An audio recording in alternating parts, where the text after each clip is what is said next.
Hello friends, today I am reading Class 10, Chapter 2, The Thief's Story. A young boy makes friends with Anil. Anil trusts him completely and employs him. Does the boy betray his trust? Read and find out. Who does I refer to in this story?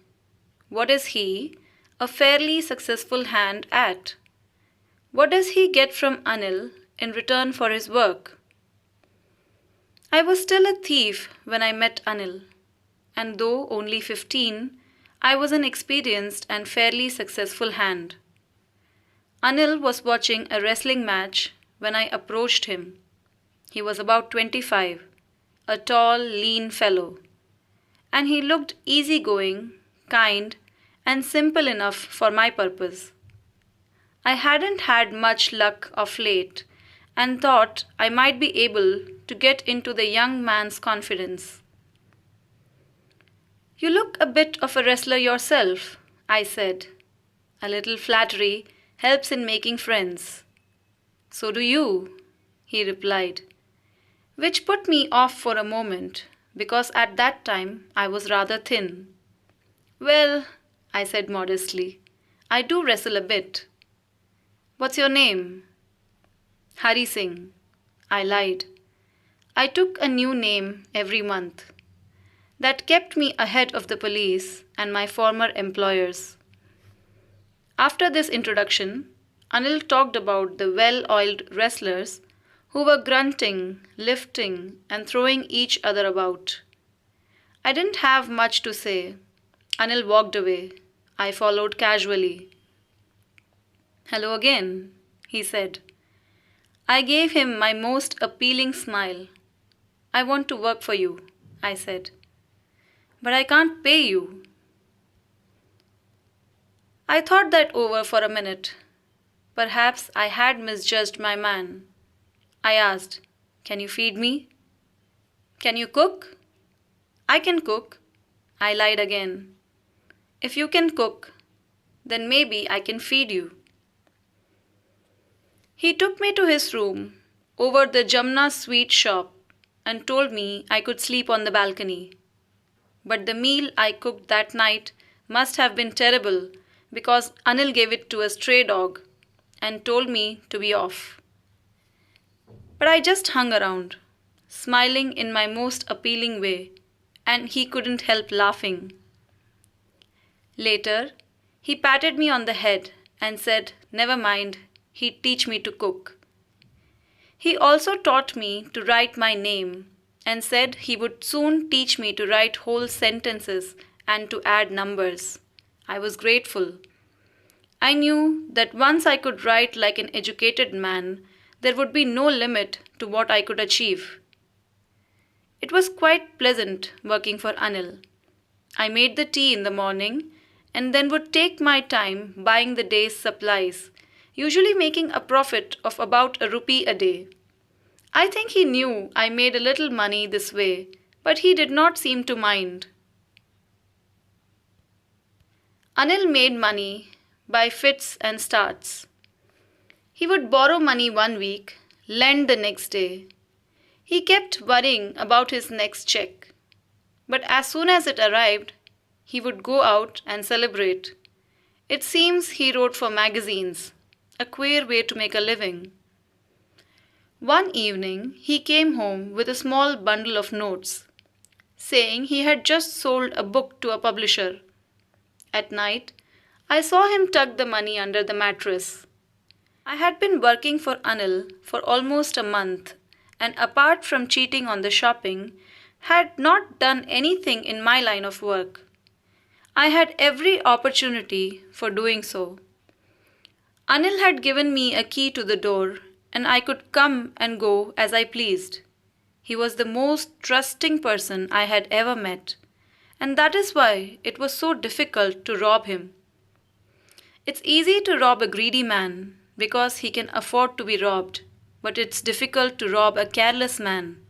Sometimes he doesn't even notice he's been robbed, and that takes all the pleasure out of the work. Well, it's time I did some real work, I told myself. I'm out of practice. And if I don't take the money, he'll only waste it on his friends. After all, he doesn't even pay me. Anil was asleep. A beam of moonlight stepped over the balcony and fell on the bed. I sat up on the floor, considering the situation. If I took the money, I could catch the 10:30 express to Lucknow. Slipping out of the blanket, I crept up to the bed. Anil was sleeping peacefully. His face was clear and unlined. Even I had more marks on my face, though mine were mostly scars. My hand slid under the mattress, searching for the notes. When I found them, I drew them out without a sound. Anil sighed in his sleep and turned on his side towards me. I was startled and quickly crawled out of the room. When I was on the road, I began to run. I had the notes at my waist, held there by the string of my pajamas. I slowed down to a walk and counted the notes. 600 rupees in 50s.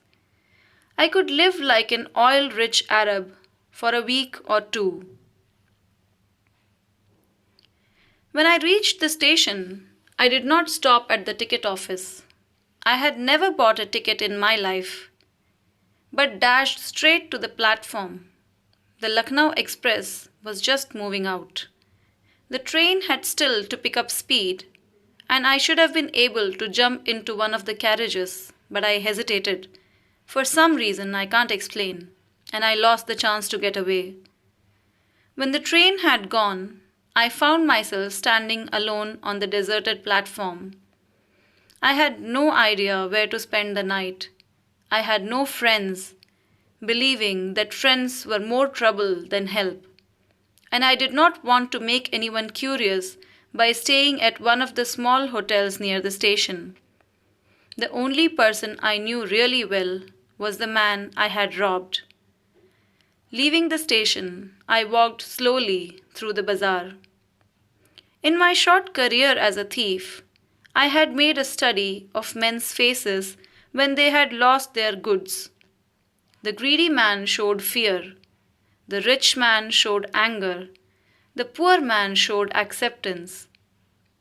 But I knew that Anil's face, when he discovered the theft, would show only a touch of sadness, not for the loss of the money, but for the loss of trust.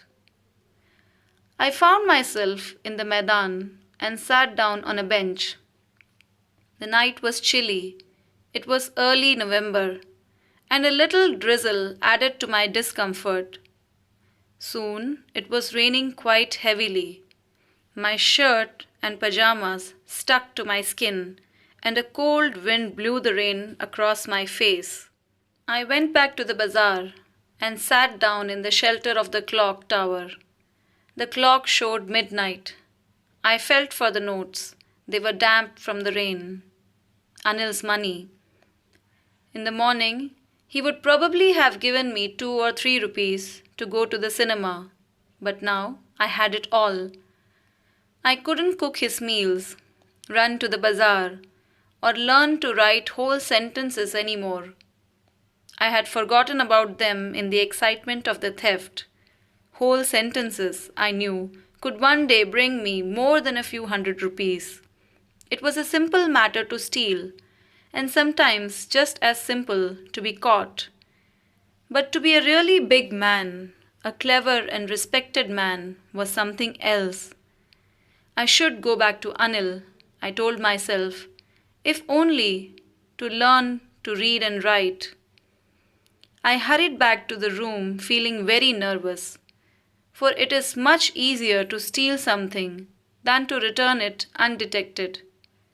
I opened the door quietly, then stood in the doorway in clouded moonlight. Anil was still asleep.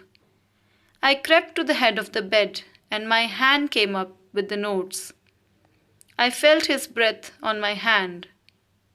I remained still for a minute. Then my hand found the edge of the mattress and slipped under it with the notes. I awoke late next morning to find that Anil had already made the tea. He stretched out his hand towards me. There was a 50-rupee note between his fingers. My heart sank.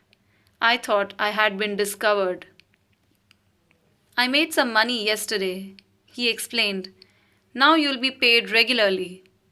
My spirits rose, but when I took the note, I saw it was still wet from the night's rain. Today we'll start writing sentences, he said. He knew, but neither his lips nor his eyes showed anything. I smiled at Anil in my most appealing way, and the smile came by itself, without any effort. By Ruskin Bond. It's easy to gain someone's trust and easier to lose it. But to keep someone's trust is the hardest thing to do. I hope you enjoyed it. If you found it useful, please like, share and subscribe to the channel, and also hit the notification button so that you never miss any more videos from this channel. And thanks for listening.